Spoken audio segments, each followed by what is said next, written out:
Bonjour à tous, merci de nous retrouver pour ce nouvel IMAG et nous allons parler aujourd'hui théâtre avec une troupe qui a marqué l'histoire de Luçon, celle de la compagnie du Boléro et à mes côtés les deux fondateurs de cette compagnie, Nathalie et Gérard Bastion de Camboulas. Merci d'être avec nous. Merci.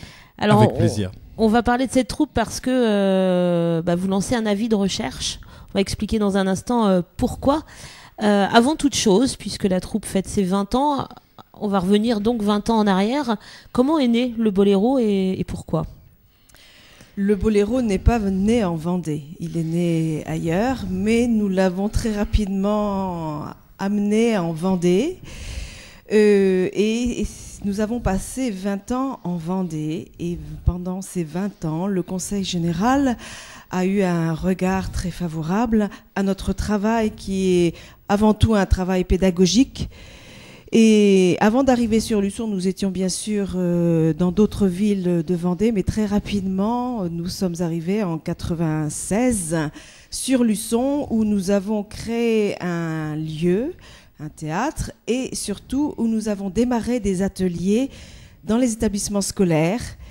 Et c'est vraiment là que nous avons pu mettre en valeur tout le travail de la compagnie, puisque nous avons eu à peu près plus de 1000 élèves acteurs, et nous avions chaque année entre 10 et 15 pièces à monter avec ces jeunes acteurs pour un public scolaire et extrascolaire qu'on peut évaluer à peu près à 15 000 spectateurs. Donc nous avons vécu des moments très forts et nous aimerions retrouver certains de ces jeunes qui sont peut-être passés et qui ont oublié, mais qui se retrouvent sur nos photos, parce que nous avons une collection de photos incroyables, et nous allons le 1er septembre donc installer toute cette exposition avec photos et costumes. Quelle était la patte du Boléro ? Quel était votre objectif en travaillant avec tous ces jeunes ? Le public a été surpris au départ parce que à l'époque, il y a 20 ans ou il y a 17 ans, on n'utilisait pas encore beaucoup. Aujourd'hui, le spectacle, c'est très éclectique, ça va dans tous les sens. Il y a du hip-hop mélangé à du classique avec de la marionnette. Nous, on utilisait essentiellement la marionnette. Et la marionnette, c'était vraiment quelque chose de totalement méconnu. Et à chaque fois que les gens venaient dans notre salle, au Boléro, rue Traversière, on nous disait, mais on ne pensait pas que ça pouvait exister. Donc, évidemment, tout de suite, ça a été la surprise. Et c'était un peu notre patte, la marionnette. C'est vrai que c'était notre patte. Ça n'empêchait pas l'acteur d'être présent sur scène. Mais en même temps, cette marionnette, ça offrait tout un côté merveilleux, un peu imaginaire, qui était un peu nouveau, et c'était notre patte, effectivement. Et puis aussi, je dirais, la musique, puisqu'on a toujours eu des choix musicaux en fonction de nos répertoires, de nos spectacles. La musique est très présente. Voilà, marionnette et musique, on pourrait dire ça. Qu'est-ce que vous avez essayé de leur apporter à tous ces élèves qui sont passés entre vos mains, parce que c'était pas forcément les faire devenir acteurs d'un point de vue professionnel, mais c'était pour les ouvrir à quoi ? Alors bien sûr, très peu sont devenus professionnels. On est en contact avec 1 ou 2 élèves qui ont continué. Mais surtout, on a voulu leur faire découvrir des répertoires. On a travaillé aussi bien sur le théâtre antique que sur du Jean-Michel Ribes. Et entre les deux, il y a matière. Donc tous ces textes qui ne sont pas du tout étudiés en scolaire, bien évidemment, puisque ça ne fait pas partie du programme scolaire, eh bien ils ont pu le découvrir de cette façon-là. Alors c'est pas du tout pour rajouter une couche de culture, pas du tout, c'est simplement pour titiller leur curiosité. Et puis il y avait aussi un autre point, c'est que nous voulions un travail parfait. Et chaque fois, c'était pas toujours amusant pour les élèves parce qu'il faut aller jusqu'au bout de soi, mais c'était aussi leur faire découvrir que être sur scène, c'est à la fois extraordinaire, mais c'est hyper contraignant parce qu'il faut savoir tout maîtriser, il faut savoir penser au public à l'acteur qui est à côté. Donc tout ça, c'est quelque chose qu'on a essayé de leur faire découvrir. Ça se maîtrise, les feux de la rampe. Puis je suppose que pour tous ces élèves, ça leur a donné aussi de l'assurance, plein de choses comme ça. Exactement. Je crois qu'on peut ajouter à ce que vient de dire Nathalie, je pense qu'on peut ajouter qu'on a essayé aussi, on a tenté de montrer que le théâtre n'était pas réservé aux seuls cabots, enfin à ceux qui apparemment sont très exubérants et savent se mettre en avant. Au contraire, on a découvert et on leur a fait découvrir que finalement, peut-être les plus réservés d'entre eux, ceux qui n'ont pas l'habitude de se montrer dans la vie, ceux-là réussissent très très bien sur scène. Et donc, et ça les met en valeur. Et en même temps aussi, ça permet à ceux qui ne réussissent pas à l'école, au collège, au lycée, ça leur permet aussi de découvrir et de faire admettre à certains de leurs professeurs d'ailleurs qu'ils sont capables, qu'ils ont des capacités que l'on ne soupçonne pas. Il doit y avoir des moments très forts et des révélations sur la scène du Boléro. Absolument.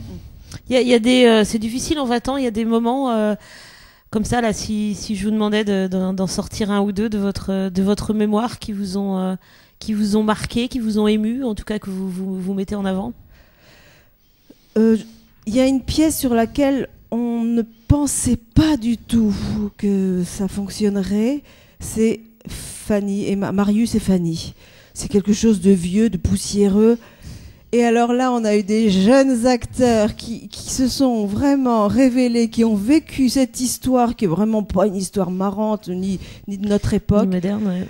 Ah, ils en ont fait quelque chose de très chouette, et surtout, le public est accroché. Donc ça nous a vraiment beaucoup marqué. Bon, il y en a d'autres. Il y a eu Electre, notre première année avec Electre, où là vraiment c'est une pièce qui est très difficile. Pas simple non plus, oui. Avec c'était des jeunes de première terminale, et ils avaient fait quelque chose de merveilleux, en plus dans des conditions très difficiles, parce que la première année, nous étions dans la chapelle de Sainte-Ursule pour jouer cela, et vraiment ils se sont révélés formidables. Je dis pas qu'ils montaient sur des endroits qui étaient réservés.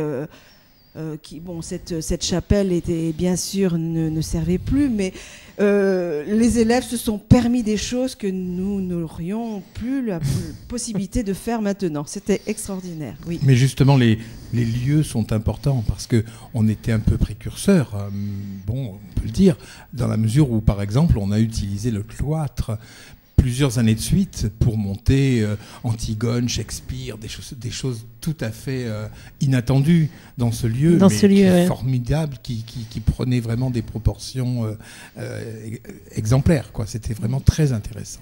Avec un feu d'artifice dans le feu couloir. D'artifice pour terminer le Shakespeare, oui, c'était très intéressant. Alors là, pour le 1er septembre, donc vous lancez un avis de recherche, en fait. Voilà. Tout à fait, tout à fait. Alors bien sûr, je sais qu'il y a Facebook, mais nous, c'est pas notre tasse de thé. Donc si tous les élèves qui entendent parler de cet événement avaient la gentillesse de nous contacter, eh bien, je pense qu'on pourra faire quelque chose au mois de septembre très sympathique, où certains pourront encore évoquer leur vie. Et se mettre un petit peu sur scène, s'ils le désirent. C'est une tranche de vie importante pour ces jeunes aussi, qui seront sûrement très heureux de se rencontrer. Comment ça va se passer? Donc du 27 au 31 août, c'est ça? Voilà, nous serons présents pendant une semaine dans le cloître, chaque après-midi. Bien entendu, il y aura l'exposition de photos, mais un nombre de photos innombrables. Il n'y avait pas à l'époque de photos numériques, c'était donc des photos sur papier, et on a cette chance d'avoir des photos sur papier qui sont très très nombreuses, et sur lesquels ils pourront compter même pour les emporter, certaines d'entre elles. Donc, expo photo, et tous les après-midi, nous recevrons les élèves pour essayer avec eux de monter ces petites tranches de vie, même si elles ne durent que 3-4 minutes. Chacun peut faire qui un one-man show, qui un duo, qui un trio, autour de leur tranche de vie, tout ce qu'ils ont vécu depuis qu'ils ont quitté Luçon, la plupart, puisque la plupart sont dans toutes les coins de France et même de l'étranger, puisqu'on en connaît à Madagascar. Donc voilà, on voudrait réussir ça. Et puis le 1er septembre sera une journée consacrée au boléro, avec l'après-midi donc le résultat de ces tranches de vie pour tous les spectateurs qui voudront venir y assister, et notamment toutes les familles de ces jeunes qui ont maintenant entre 15 et 35 ans. Et le soir, nous aurons un spectacle avec des artistes professionnels issus du boléro, et en particulier nos propres garçons, Gabriel et Simon-Pierre, qui ont monté chacun des ensembles de musique et compagnie de danse. Voilà. On respire théâtre dans la famille. Hein. C'est vrai. Donc, alors on peut vous joindre. Il y a une adresse internet www.lebolero.com. Voilà. Pour vous joindre. Est-ce qu'on peut notre donne site, le numéro lebolero.com. On donne le numéro de téléphone ou pas? Oui, bien sûr. On y va, donc il va s'afficher bien évidemment en bas de votre écran ce numéro de téléphone, le 06 36 23 35 90. Donc voilà, vous appelez et puis Gérard, Nathalie, Bastion de Camboula seront forcément ravis de vous retrouver. Voilà, et on pourra après envoyer le programme à chaque personne qui nous contactera et puis voir avec eux s'ils ont envie de faire un petit quelque chose, et nous sommes vraiment à leur disposition. Voilà, puis si vous voulez, vous pouvez passer par le Facebook de TLSV. On vous renverra bien évidemment les invitations, il n'y a pas de souci, enfin le programme. Ce sont des retrouvailles garanties entre eux, puisque je suppose qu'ils ne se voient pas très souvent. Je pense en plus, voilà, c'est ça que sera forcément un bon moment. Voilà. Et pour cette journée, nous devons remercier la ville de Luçon, l'évêché, le conseil général, qui nous a toujours soutenus. Voilà, c'est dit, il fallait le dire. Merci à vous. Merci. Et puis donc, cet avis de recherche est lancé pour tous les anciens de la compagnie du Boléro. Donc, n'hésitez pas à vous faire connaître, soit sur le site du Boléro, www.lebolero.com. Je rappelle le numéro de téléphone 06 36 23 35 90 ou sur le Facebook de TLSV. Et puis, on transmettra à Gérard et Nathalie. Merci beaucoup. Merci. Et puis, merci à vous de votre attention. À très bientôt sur TLSV. Bientôt.